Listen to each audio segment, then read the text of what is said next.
Good morning students. आज हम पढ़ेंगे क्षितिज भाग 2 कक्षा 10 में प्रेमचंद जी द्वारा रचित कहानी ईदगाह, जो कि मुंशी प्रेमचंद की बाल मनोविज्ञान को चरितार्थ करने वाली एक कहानी है।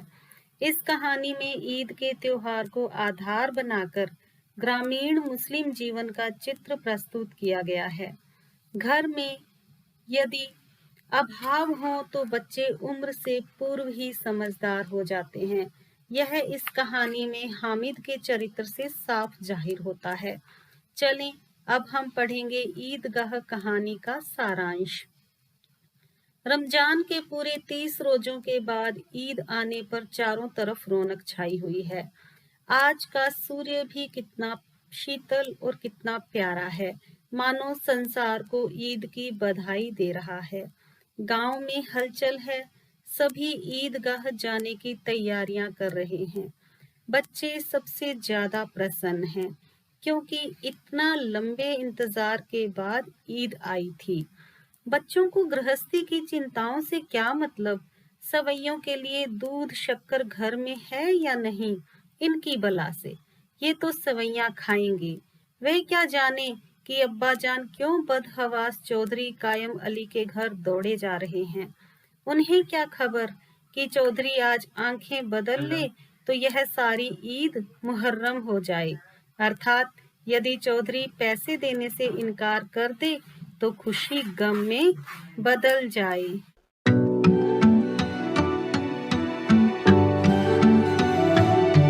यदि कोई सबसे ज्यादा खुश है तो वह है हामिद, 4-5 साल का दुबला पतला लड़का, जिसका बाप पिछले साल हैजे की वजह से मर गया और एक दिन माँ भी चल बसी। अब हामिद अपनी बूढ़ी दादी अमीना की गोद में सोता है और उतना ही प्रसन्न है। उसके अब्बा जान रुपए कमाने गए हैं, बहुत सी थैलियां लेकर आएंगे। अम्मी जान अल्लाह मियाँ के घर से उसके लिए बड़ी अच्छी अच्छी चीजें लाने गई हैं, इसलिए हामिद प्रसन्न है। उसे क्या पता कि उसके अब्बा अम्मी कभी नहीं आएंगे। अभागिन अमीना अपनी कोठरी में बैठी रो रही है। आज ईद का दिन, घर में एक दाना नहीं। आज आबिद हामिद के अब्बा होता तो क्या इसी तरह ईद आती? किसने बुलाया था इस निगोड़ी ईद को?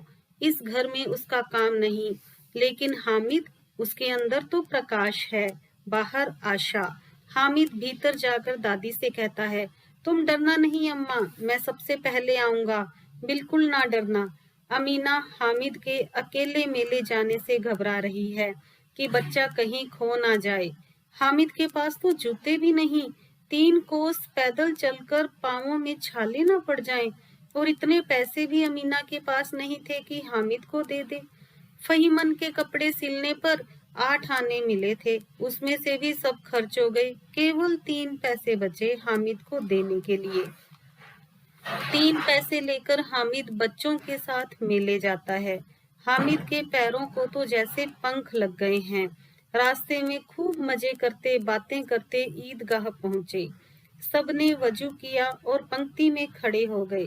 कितना सुंदर संचालन है, कितनी सुंदर व्यवस्था। लाखों सिर एक साथ सजदे में झुक जाते हैं, फिर सब के सब एक साथ खड़े हो जाते हैं, एक साथ झुकते हैं और एक साथ घुटनों के बल बैठ जाते हैं। एक अपूर्व दृश्य था, मानो भ्रातृत्व का एक सूत्र इन समस्त आत्माओं को एक लड़ी में पिरोए हुए है। नमाज खत्म हो गई, लोग आपस में गले मिल रहे हैं।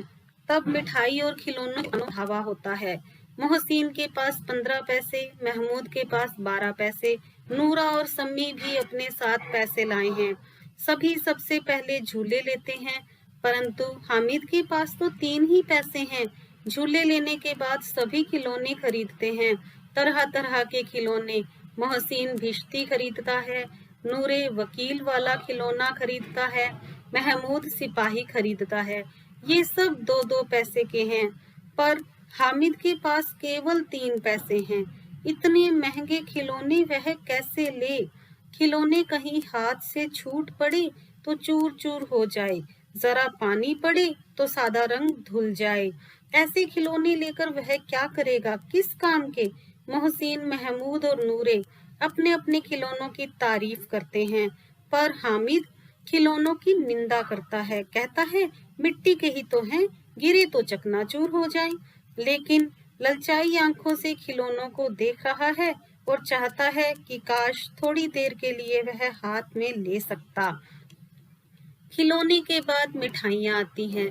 बच्चों ने तरह तरह की मिठाइयाँ ली, पर हामिद दूर खड़ा है। अब आगे के पास 3 पैसे हैं, क्यों नहीं कुछ लेकर खाता? ललचाई आंखों से सबकी ओर देखता है। बच्चे मिठाइयाँ दिखा दिखाकर हामिद को चिढ़ाते हैं, पर हामिद कहता है कि मिठाई कौन सी अच्छी चीज है, किताब में इसकी कितनी बुराइयां लिखी हैं। मिठाइयों की दुकान के बाद कुछ दुकानें लोहे की चीजों की आई। सब बच्चे आगे चले जाते हैं, क्योंकि लोहे की चीजें उनके किस काम की। हामिद लोहे की दुकान पर रुक जाता है। वहाँ कई चिमटे रखे थे। उसे ख्याल आया दादी के पास चिमटा नहीं है। तवे से रोटियां उतारती है तो हाथ जल जाता है। अगर वह चिमटा ले जाकर दादी को दे दे तो वह कितनी प्रसन्न होगी, फिर उनकी उंगलियां कभी न जलेंगी। हामिद ने चिमटे का दाम पूछा। दुकानदार ने कहा 6 पैसे का। हामिद का दिल बैठ गया। उसने कहा ठीक ठीक बताओ। ठीक है, 5 पैसे लगेंगे, लेना हो तो लो, नहीं तो चलते बनो। हामिद ने कलेजा मजबूत कर कहा 3 पैसे लोगे?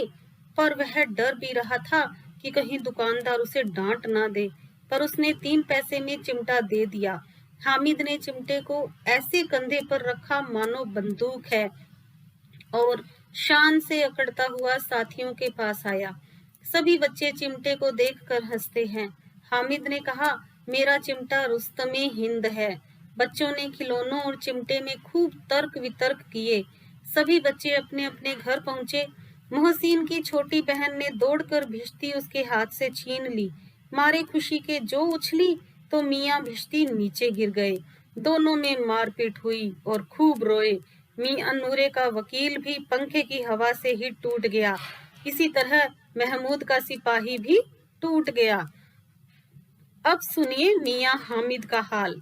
अमीना ने जैसे ही हामिद के हाथ में चिमटा देखा तो उसने छाती पीट ली कि कैसे बेसमझ लड़का है। मेले में कुछ खाया न पिया और लाया क्या, लोहे का चिमटा। हामिद ने कहा तुम्हारी अंगुलियां तवे से जल जाती थी, इसलिए उसे लिया। अमीना का क्रोध तुरंत स्नेह में बदल गया। बच्चे में कितना त्याग, सद्भाव और विवेक है। दूसरों को खिलौने लेते और खाते देखकर इसका मन कितना ललचाया होगा। इतना जब्त इससे हुआ कैसे? वहां भी उसे दादी की याद बनी रही। अमीना का मन गदगद हो गया। और अब एक बड़ी विचित्र बात हुई। हामिद के इस चिमटे से भी विचित्र। बच्चे हामिद ने बूढ़े हामिद का पार्ट खेला था और बुढ़िया अमीना बालिका अमीना बन गई। वह रोने लगी, दामन फैलाकर हामिद को दुआएं देती जाती थी और आंसू की बड़ी बड़ी बूंदें गिराती जाती थी। हामिद इसका रहस्य क्या समझता? तो कैसा लगा बच्चों आपको ये पाठ? किस तरह एक बच्चे ने अपनी दादी के लिए चिमटा खरीदा। आप लोग भी अपने परिवार के लिए ऐसे ही किया करें।